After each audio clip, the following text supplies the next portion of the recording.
So hello everybody. So we're here at Westside Training Center in West Los Angeles again with my esteemed guest and colleague, Dr. Meredith Sagan of the MindAlign Institute.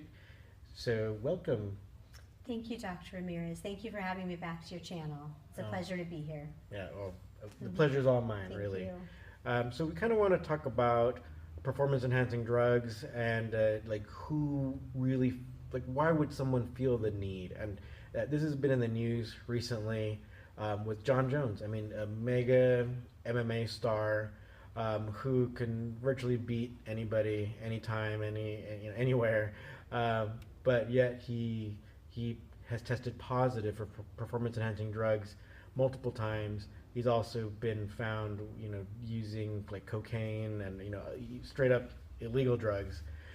Why might someone feel the need to use like illegal and banned in sport substances? Mm-hmm. Well, just to be straight and direct, I've never met this person before. I've never treated them. I have just heard about him for the first time from Dr. Raul. However, what I would say is it sounds like he has an addiction. What keeps bringing people back to substances that are illicit and are bad for them on many levels is an addiction. And there are some people who truly have a physiologic chemical dependence on substances. When we look at addiction, we see it as being biopsychosocial. So a combination of biological, meaning genetics, as well as psychology and social setting. So for someone like this, part of the criteria for addiction is that your drug use is getting in the way of your life. Obviously, this man, his life, he has many things in jeopardy right now. His whole career is in jeopardy. He's constantly in the media, yet he keeps going back to banned substances and illegal substances. So just from a superficial analysis, it sounds like he needs help for his addiction. And once he's able to get off of the illicit drugs, then he'll be more at choice as to what to do. Obviously, this man has a superior edge over everyone and most likely doesn't need the enhancement performing substances to win. I think it's a matter of an addiction, is what it sounds like to me. So do you think then it goes beyond where like someone who has the ability to win, it might not even be like some other type of mental thing going on where they might feel inadequate and they have to take some performance enhancing drugs? Or do you just feel like it is that whole maybe like genetic predisposition to addiction that he might have? After almost 20 years in the field, it's very interesting. I have come to the conclusion that much of what we consider mental and under our control is actually physical, physiologic, and not very much under our control. So for someone that has a true addiction that's ruining their lives, the power of that substance to keep calling someone back to it is vast. It is very challenging for someone through mind over matter alone to conquer an addiction. This is why we have billions of dollars invested in rehab centers and in substance use treatment. Substance use disorder treatment is because it's very challenging to overcome an addiction.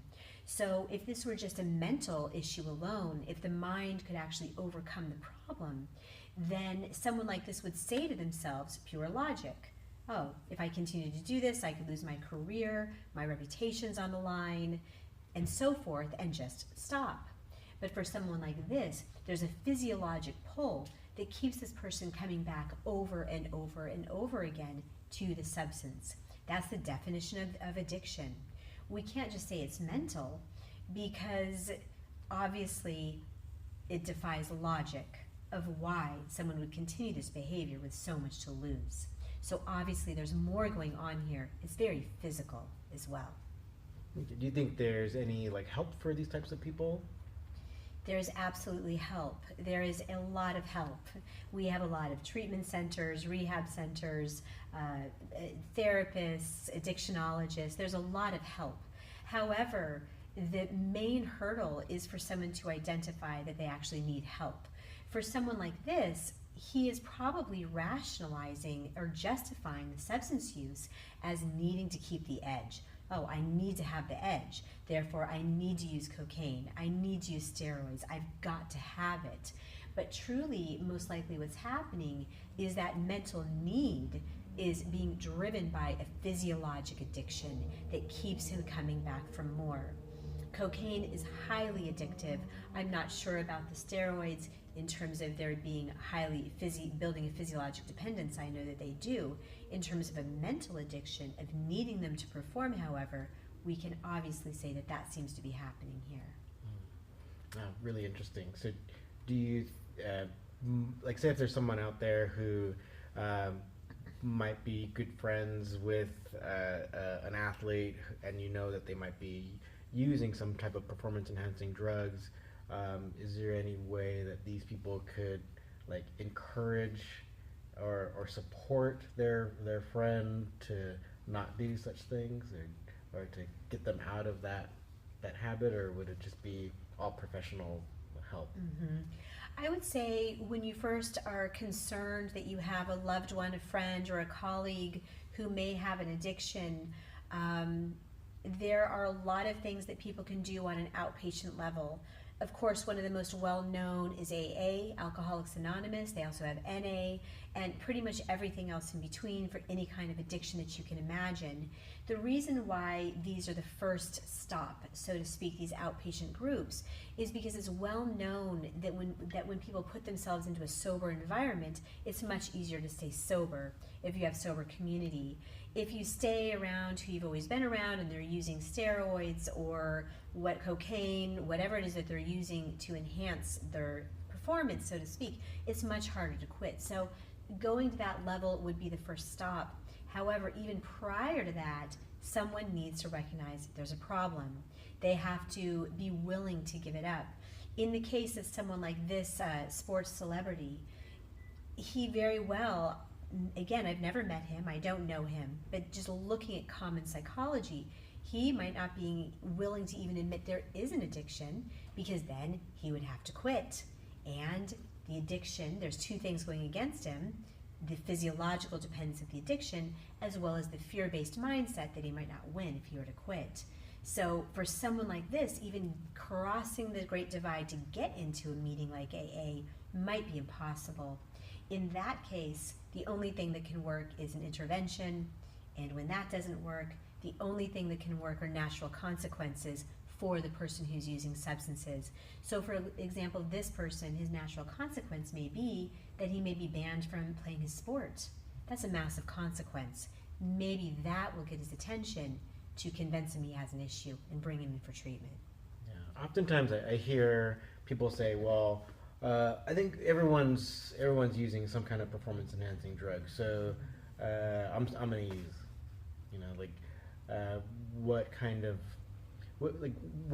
mindset is that, where it's almost like they're like, well, everyone's doing it, so I'm gonna do it, and what might deter someone from even going along that path where it's like they just accept that this might be the way it is, and not necessarily then try to be a clean athlete. I mean, because you can be a clean athlete and still beat people, so. Right. Good question. Very good question. And I would say that the answer is, who are you winning for? If you're winning for yourself, if you're in a competition which is for yourself to see how good you can be, your best time, that you're constantly bringing the competition back to competing with you, then you won't be as concerned, because you're going to be your same self, continually upping your game, substance-free. However, if what you really want is to prove yourself, that you're better, tougher, stronger, because you think that you're more valuable if you perform better and win, if you've linked your value as a person with your performance, then most likely you're going to use to keep up with the Joneses. However, if you're okay with losing, say that the guy you're matched with is on steroids, and you don't want to go there, you're going to play clean, then it's up to you to have healthy competition with yourself, knowing you may not win over this guy who's doing steroids, but that's not your point anyway. Your point is to be the best match against yourself as you can be, and to continue to keep straight and play it clean while you keep upping your game. That's the direction I would go. And then trying to find a dojo, a training space where it's not accepted there, and you can just go have a good time substance-free. That's ideal. And I agree, and I think that it's not like, say, like a performance enhancing drug. A lot of times, what it does is maybe it helps you to repair faster, or so in turn, it might help you to get stronger muscles, but it doesn't necessarily make your joint locks better, or it doesn't make your technique better per se. You have to actually be doing the repetitions with those techniques to actually get better at them. Sure, you might say, like, well, if you take a steroid, it might decrease the amount of time, the amount of repair time, so you could be training more frequently. But there's other ways to do that naturally. So like even eating more like fruits and vegetables, like anti-inflammatory foods that will also help you to repair faster. So, and they're very, very healthy, right? So there are ways to get in a lot of training time, a lot of repetitions, without resorting to these other artificial means of upping your training. Yes, well, there's so many ways to enhance your performance other than using steroids or other types of drugs. But at the end of the day, it all comes back to, who are you training for? Who are you fighting for? Who are you living for? Who are you living your life for? Because if you're living your life for anyone else other than yourself, to have your own self-mastery, your own best personal performance, it will always fail, because there will always be a next standard and someone who's outperforming you. So if you're living for being the best over everyone else because you want to prove yourself that you're valuable in the eyes of the world, it just is bound to fail. It has a half-life. Eventually it's going to burn out. The only thing that works is doing it for yourself. Living your life to the fullest because you value yourself. You just want to feel good because it just feels good to win. It feels fun to win. It feels good to feel vital and alive and challenged and have a purpose and a passion. You're doing it for you. I'd say at the end of the day, that's the only thing that I know of that works.